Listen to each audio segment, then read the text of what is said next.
For weeks, I've been trying to come up with a question, and I haven't. Even though I want to know a lot. I started listening to your workshops since the beginning of this year, and I feel that I'm still crawling, even though I can relate to everything that you speak about, and I agree. But there is an area in my life that I have a hard time, I have a lot of resistance. Well, then that's an area that you want to deactivate rather than activate. You see, when you say, I had a hard time coming up with a question, or I had a hard time coming up with an issue, what that's saying is, that's not the advantage. It's like saying, oh, I need to look for trouble so that Abraham can help me solve my trouble. And we say, why not just let sleeping dogs lie? Why activate them? Are you afraid that you'll trip over them and they'll bite you in the night? Yes. Really? Yes. I understand what you're saying, and well, yeah, I understand what you're saying, but let's just ask you some questions. We're asking all of you, but these are specifically pointed to you. Would you rather feel good than bad? And these questions are going to sound silly, but we really want you to take them as serious questions. Would you rather feel good than bad? Yes. And can you tell the difference between feeling good and feeling bad? Sometimes I can't. Well, then poke at it longer and it'll become more clear. You see, we don't believe that that's true. We believe that you can always tell the difference between what feels good and what feels bad. Sometimes you can get focused upon something that feels bad and badder and badder and badder and badder and badder, but there's no question in your mind that it doesn't feel good. Some things feel worse than other things, but some things feel way better than other things. And so our question to all of humanity is, why would you ever spend any time focused upon something that feels bad? And the answer to that has to be, because I don't know any better. Because I don't know about law of attraction, because I don't understand that my inner being isn't focused there. It has to be a misunderstanding of the laws of the universe. There is no justification that is valid for why anyone would stay focused upon something that doesn't feel good.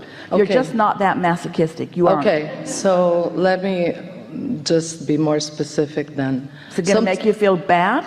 No, it's not for that reason. It's that sometimes I cannot see on that specific situation what is the least resistance way. But here's the thing. So that's like saying, I'm at a buffet and here are 50 things over here that are delightful. They're good for me. They're good to eat. I like them. I really, really like them.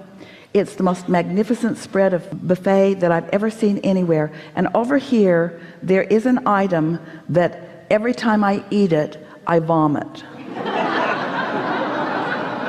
Let me see, what should I eat? Yep, I better eat that. I better eat that bad thing. Better eat that. Why? Well, my mother ate it. Her mother ate it. It's just what we do. Okay. And we say, that's just dumb. Yeah, I hear you. You know better. You can tell by the way you feel. But there is this human, maybe even universal, desire to make what is bad feel better. Law of attraction just never lets that happen. You can't take what feels bad and make it feel better, but you can focus on what feels good and cause it to gain more momentum, which will cause what feels bad to not come into your experience anymore. The misunderstanding is that, and you sort of started that way, you said, I've been really trying to think of what I might ask.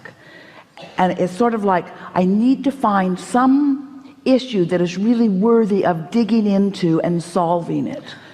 No, it's not that. No.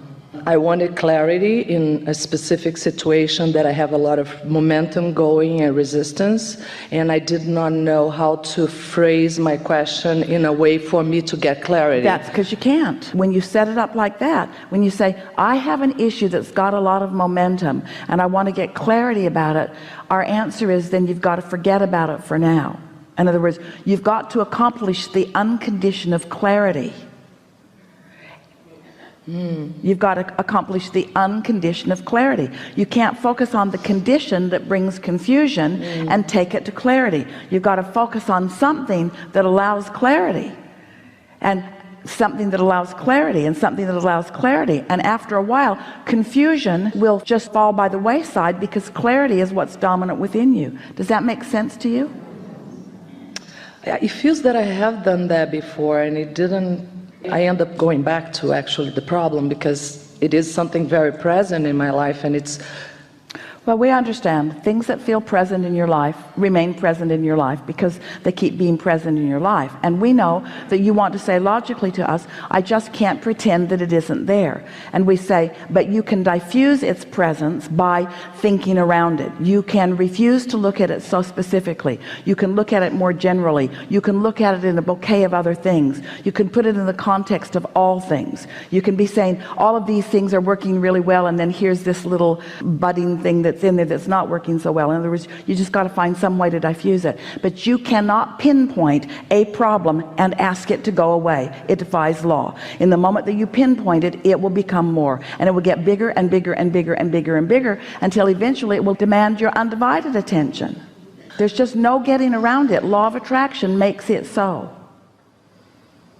So, okay, can I ask a question regarding actions? Yeah.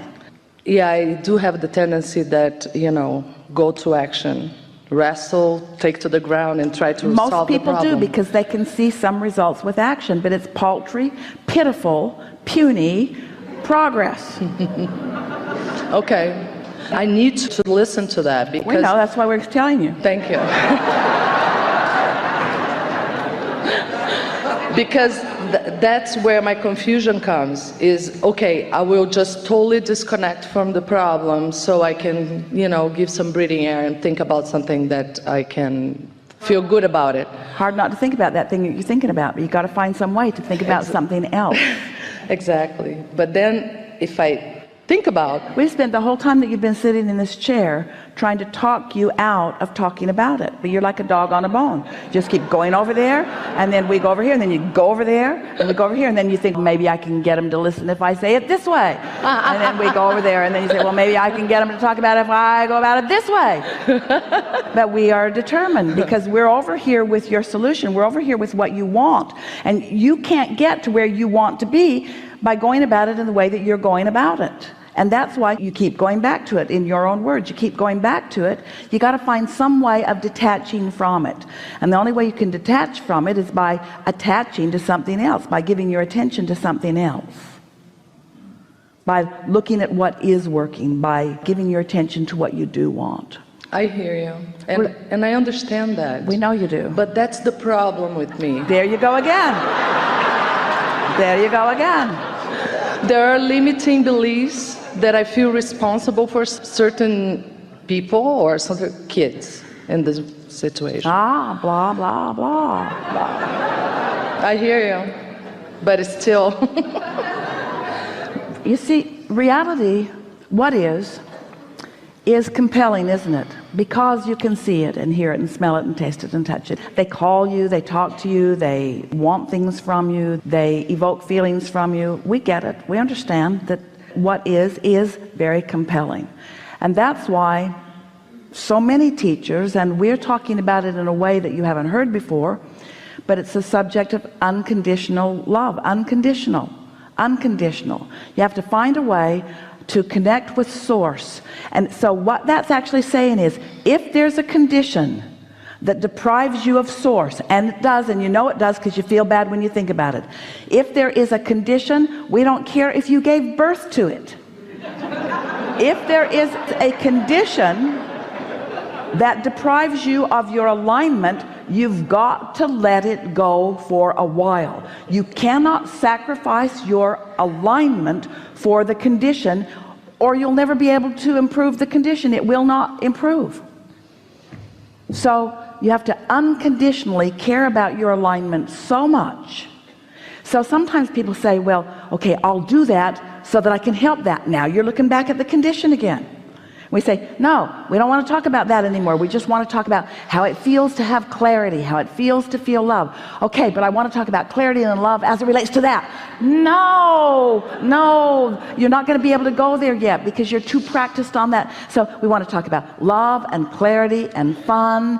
And you say, I just can't go. I'm too wadded up in all of this. So we say, then take a nap. And when you wake up, you won't be quite that wadded up. So you wake up and you're not that wadded up, and then you think about that, and then you're that wadded up. It's habits of thought. But eventually, when you know the process, if we can convince you, if you believe what we're saying, if you believe that your desire in life is to align with source energy who holds dear and strong and specific and steady all of the results relative to everything that you want, if you can find a way of finding alignment with that, general alignment with that, every problem in your world will dissolve, because in your absence of attention to it, it cannot exist. You say, really? Really? Are you saying that I can solve the problems of people that I care about? Yeah, your power of influence is that strong. You have the ability to see them as your source sees them. You have the ability to see them as their source sees them. You have the ability to be the provider of such influence that when they are in your vicinity, that they cannot feel the way that they formerly felt. You have the ability to harness that much energy that creates worlds and flow it in the direction of someone that you care about. But you got to practice it. You've got to hook to the energy before you can begin to do that, you see. And so that's why this matters so much. This is what this pre-birth agreement with both of you is about. That's what it's about. It's about someone saying, I'm not going to be your path of least resistance. You're going to have to find your own path of least resistance. I'm not going to jump through all the hoops so that I can just be an object of your attention where you can just feel good when you look at me. You're going to have to work for your alignment with me. And we say, those people who are stubborn like that really serve you well. And those pleasers, they teach you conditional love. Why can't you be more like that person? When I think about that person, I'm happy. Why can't you be more like that?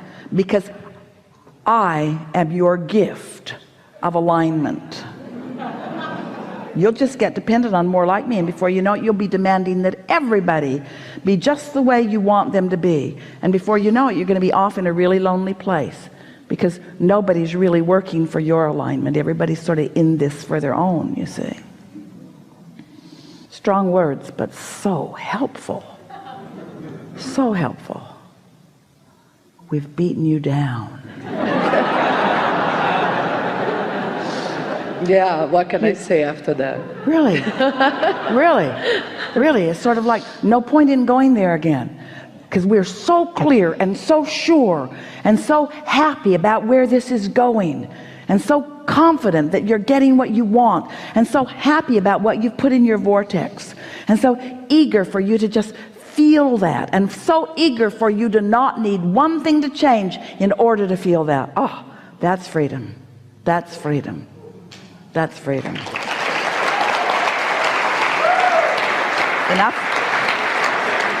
Really good. Really good.